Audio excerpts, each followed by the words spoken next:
Welcome to 50 day tenses course. आज की video में हम 50वां दिन डिस्कस करेंगे। इससे पहले हमने 49 वीडियोस इन्हीं टेंसेस के अलग अलग सेंटेंसेस नेगेटिव, इंट्रोगेटिव, पॉजिटिव और पॉजिटिव इंट्रोगेटिव के ऊपर बनाकर रखी है। अगर आपने कोई क्लास मिस कर दी है तो इसी चैनल की प्लेलिस्ट लर्न टेंसेस पे क्लिक करके घर बैठे वो वीडियो दोबारा से देख सकते हैं। उसमें दी गई एक्सरसाइज को घर बैठे सॉल्व करके मुझे उसके जवाब कमेंट बॉक्स में बता सकते हैं। हमसे व्हाट्सएप पे, टिकटॉक पे और फेसबुक पे इंग्लिश फॉर यू के नाम से ही आईडीज पर क्लिक करके राब्ता कर सकते हैं। व्हाट्सएप के जरिए आप हमारे चैनल को भी ज्वाइन कर सकते हैं, जो कि इसी वीडियो के डिस्क्रिप्शन बॉक्स में लिंक दिया जा रहा है।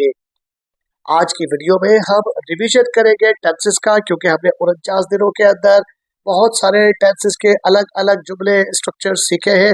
आज की वीडियो में, क्योंकि ये आखिरी वीडियो है, हम उन सारे टेंसेस को रिवाइज करेंगे और रिवाइज करने के बाद उसकी एक्सरसाइज को सॉल्व करने की कोशिश करेंगे। देखिए, पहला जुमला है वो कपड़े धोती है, ठीक है। दूसरा जुमला है वो कपड़े नहीं धोती। तीसरा जुमला है क्या वो कपड़े धोती है, और चौथा जुमला है क्या वो कपड़े नहीं धोती।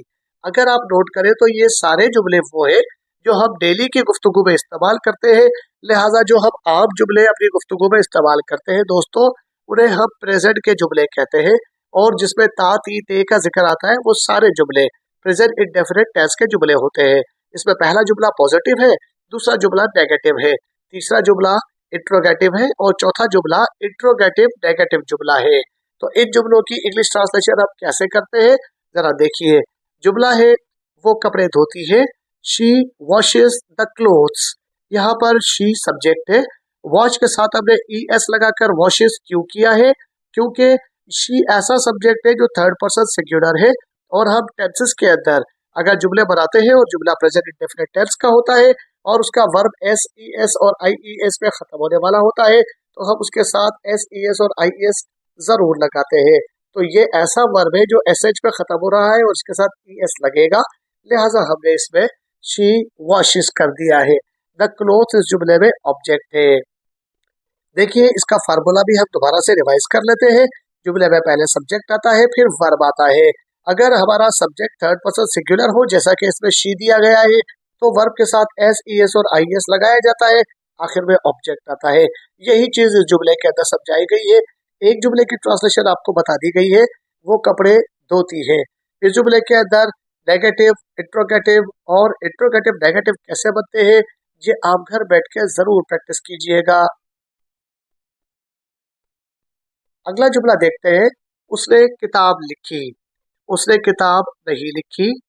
क्या उसने किताब लिखी, क्या उसने किताब नहीं लिखी। अगर हम नोट करें तो ये चारों जुमले पास्ट के जुमले हैं। पहला पॉजिटिव है, दूसरा नेगेटिव है, तीसरा जुमला इंट्रोगेटिव, जबकि चौथा जुमला इंट्रोगेटिव नेगेटिव जुमला है। अब जब हम पास्ट के जुमले बनाते हैं दोस्तों, तो हम वर्ब की सेकंड फॉर्म इस्तेमाल करते हैं। उसके लिए फॉर्मूला ये होता है, जुमले में पहले सब्जेक्ट आता है, फिर वर्ब आता है और वर्ब की सेकंड फॉर्म इस्तेमाल होती है क्योंकि जुमला पास्ट का है। जब आप नेगेटिव और इंट्रोगेटिव बनाते हैं तो सेकंड फॉर्म को फर्स्ट फॉर्म में तब्दील कर देते हैं। और ये तमाम स्ट्रक्चर बड़ी डिटेल के साथ वीडियो के अंदर दिया गया है इसी प्लेलिस्ट में, जिसका नाम है लर्न टेंसेस। और जब आप उस पर क्लिक करेंगे तो उसके अंदर पास्ट इंडेफिनिट के पूरी एक वीडियो मिलेगी, पास्ट इंडेफिनिट के नेगेटिव सेंटेंसेस की अलग वीडियो बनेगी, पास्ट इंडेफिनिट की, इंट्रोगेटिव की अलग वीडियो आपको मिलेगी। तो आप अलग अलग वीडियो में एक एक दिन के साथ अलग अलग आराम से बैठ के सारे टेंसेस दोबारा से रिवाइज कर सकते हैं। मैंने यहाँ पे पॉजिटिव जुमले की इंग्लिश बनाना सिखाई है आपको। देखिए, जुमले में ही सब्जेक्ट है, रोट वर्ब है, क्योंकि वर्ब राइट था हमारा, उसकी पास्ट फॉर्म सेकंड फॉर्म आ रही है तो वो रोट होती है दोस्तों। अब बुक इस जुमले के अंदर ऑब्जेक्ट है। ये मैंने पॉजिटिव जुमले की आपको ट्रांसलेशन बता दी है। आप नेगेटिव की, इंट्रोगेटिव की और इंट्रोगेटिव नेगेटिव की ट्रांसलेशन कैसे होगी, ये घर बैठ के प्रैक्टिस कीजिए। अगर आपको नहीं समझ आता तो इसी चैनल की प्लेलिस्ट लर्न टेंसेस पे क्लिक करके इस पास्ट इंडेफिनिट वाली स्ट्रक्चर के अंदर जाकर दोबारा से वीडियो देखकर रिवाइज कर सकते हैं। अगला जुमला देखिए दोस्तों, वो है वो इंग्लिश बोलेगी, वो इंग्लिश नहीं बोलेगी। क्या वो इंग्लिश बोलेगी, क्या वो इंग्लिश नहीं बोलेगी। इन जुमलों के अंदर एक जुमला पॉजिटिव है, एक नेगेटिव इंट्रोगेटिव है और एक सिंपल इंट्रोगेटिव है। तो ये जो चारों जुमले हैं दोस्तों, ये चारों जुमले फ्यूचर के हैं। इससे पहले हमने प्रेजेंट के जुमले देखे 4, फिर पास्ट के जुमले देखे 4, अब ये फ्यूचर के 4 जुमले हैं जो कि इंडेफिनेट के जुमले हैं।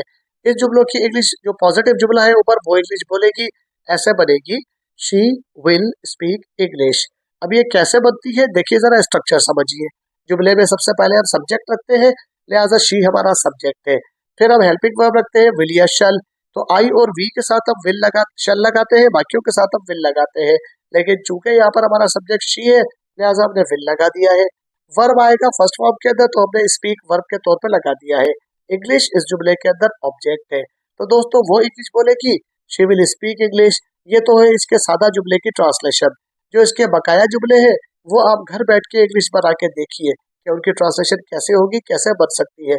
क्योंकि जब आप इनकी ट्रांसलेशन बनाएंगे दोस्तों, तब आपको मजा आएगा और आप सारे के सारे सेंटेंसेस को दोबारा से रिवाइज कर लेंगे। जरा एक दफा इसके स्ट्रक्चरल फार्मूले के लिहाज से इसको भी हम देख लेते हैं दोस्तों। देखिए, शुरू में प्रेजेंट टेंस है, उसके बाद पास्ट टेंस है और तीसरा फ्यूचर टेंस है। अगर आप प्रेजेंट टेंस को इंडेफिनेट में इस्तेमाल करेंगे दोस्तों, तो नेगेटिव और इंट्रोगेटिव के अंदर हम डू और डस का हेल्पिंग वर्ब इस्तेमाल करेंगे। पॉजिटिव में कोई हेल्पिंग वर्ब नहीं आता। लेकिन अगर हम पास्ट में देखें तो दोस्तों, पास्ट इंडेफिनेट के अंदर हम हेल्पिंग वर्ब डिड इस्तेमाल करेंगे, लेकिन वो भी नेगेटिव और इंट्रोगेटिव में आता है, पॉजिटिव जुमलों में नहीं आता। नीचे फ्यूचर है बेटा, फ्यूचर के अंदर अब इंडेफिनेट जुमले बनाएंगे तो उसमें हेल्पिंग वर्ब विल और शल इस्तेमाल किया जाएगा। और विल और शल सिर्फ फ्यूचर इंडेफिनेट में, नेगेटिव इंट्रोगेटिव में नहीं, बल्कि तीनों जुमलों में आएगा, पॉजिटिव, नेगेटिव और इंट्रोगेटिव में। अगर आप प्रेजेंट कंटिन्यूअस के जुमले बनाएंगे दोस्तों, तो उसमें is a bar helping verb आएगा, वो तीनों जुमलों में आएगा। पास्ट कंटिन्यूअस के बनाएंगे तो वाज और वर हेल्पिंग वर्ब आएगा, और तीनों जुमलों के अंदर इसमें हेल्पिंग वर्ब आएगा, बल्कि चारों में इंट्रोगेटिव नेगेटिव जुमलों में भी आएगा। जब आप फ्यूचर के जुमले बनाएंगे दोस्तों, तो फ्यूचर कंटिन्यूअस के अंदर हेल्पिंग वर्ब विल बी और शल बी इस्तेमाल होगा, और सारे जुमलों में यही हेल्पिंग वर्ब आएगा। जब आप प्रेजेंट परफेक्ट के जुमले बनाएंगे दोस्तों, हेल्पिंग वर्ब हैज और हैव आएगा। जब आप पास्ट परफेक्ट के जुमले बनाएंगे तो हेल्पिंग वर्ब हैड आएगा, और जब आप फ्यूचर परफेक्ट के जुमले बनाएंगे तो हेल्पिंग वर्ब विल हैव और शल हैव आएगा। लेकिन अगर हम परफेक्ट कंटिन्यूअस के जुमले बनाने लगे दोस्तों, तो प्रेजेंट परफेक्ट कंटिन्यूअस के अंदर हम हैज बीन और हैव बीन हेल्पिंग वर्ब के तौर पे लगाएंगे, पास्ट परफेक्ट कंटिन्यूअस के अंदर हैड बीन लगाएंगे, और फ्यूचर परफेक्ट कंटिन्यूअस के अंदर हम विल हैव बीन और शल हैव बीन बतौर हेल्पिंग वर्ब इस्तेमाल करेंगे। ये सिंपल हेल्पिंग वर्ब का एक ओवरव्यू आपको दिया गया है, ताकि आपको हेल्पिंग वर्ब दोबारा से जहन में आ जाए। इसके अलावा स्ट्रक्चर भी आपको प्रेजेंट इंडेफिनेट, पास्ट इंडेफिनेट और फ्यूचर इंडेफिनेट का एक दफा रिवाइज कराया गया है, ताकि आपको एक दफा सारा का सारा रिवीजन समझ में आ जाए। लेकिन फिर भी अगर आपको कोई प्रॉब्लम होती है, तो आप इसी चैनल की प्लेलिस्ट लर्न टेंसेस पे क्लिक करके दोबारा से अपने टेंसेस को रिवाइज कीजिए। रिमेंबर दोस्तों कि अगर आपने एक दफा घर बैठ के तसल्ली के साथ इस चैनल की अंदर से वीडियोस को एक एक करके देखा, उसमें दी गई एक्सरसाइज को ईमानदारी के साथ घर बैठ के सॉल्व किया, और वाकई सच्चे दिल से काम करने की कोशिश की, तो मैं आपको यहाँ बैठ के गारंटी देता हूँ कि आप फ्री में इंग्लिश सीख जाएंगे। अगर आप हमारे चैनल पे न्यू है तो चैनल को सब्सक्राइब जरूर कीजिएगा, क्योंकि इसी चैनल के ऊपर अभी इस तरह के बहुत सारे कोर्सेज, जिसमें एक्टिव पैसिव के कोर्सेज है, नरेशन के कोर्सेज है, पार्ट्स ऑफ स्पीच के कोर्सेज है, और प्री एंट्री टेस्ट के कोर्सेज भी है। साथ साथ स्पीकिंग कोर्सेज भी है, और 100 डे स्पीकिंग कोर्स भी है, और बहुत सारी चीज़ों को ग्रामर के लिहाज से डिटेल में समझाने के लिए अलग अलग कोर्सेज अवेलेबल है, वो भी बहुत जल्द अपलोड किए जाएंगे। साथ साथ एडवांस इंग्लिश स्ट्रक्चर के कोर्सेज भी इस चैनल के ऊपर आपको फ्री में मिल जाएंगे। आज की एक्सरसाइज ये है, लोमड़ी ने जानवरों को धोखा दिया। सबसे पहले दोस्तों आप ये देखिए कि ये टेंस कौन सा बनता है। जब ये टेंस आप पहचान लेंगे कि कौन सा टेंस है, तो उसके स्ट्रक्चर फॉर्मूले को देखिए, और उसके मुताबिक सब्जेक्ट, वर्ब और ऑब्जेक्ट को निकालिए। अगर हेल्पिंग वर्ब आ सकता है तो उसको निकालिए, और जुमला बना के देखिए। दूसरा जुमला है, तुम उससे नहीं लड़ोगे। तीसरा जुमला है, क्या वो खाना लजीज नहीं पकाती। चौथा जुमला है, मैंने तुम्हारी गाड़ी खरीद ली है। और पांचवा और आखिरी जुमला है दोस्तों, मुर्गी रोजाना अंडे देती है। ये अगली एक्सरसाइज देखिए दोस्तों, पाकिस्तान 2025 में तरक्की करेगा। वो बाजार में चीजें बेच रहा था। क्या तुमने नया घर बना लिया था। वो कई सालों से नौकरी की तलाश में था। उसके गाड़ी चलाने से पहले टायर पंचर हो चुका था। अब फिर दोस्तों दोबारा से एक मर्तबा अच्छी तरह से सोचिए कि कौन सा जुमला कौन से टेंस का और कौन से सेंटेंस का है। फिर उसका स्ट्रक्चर देखिए, फिर उसकी ट्रांसलेशन कीजिए ताकि आप गलत ट्रांसलेशन ना करें।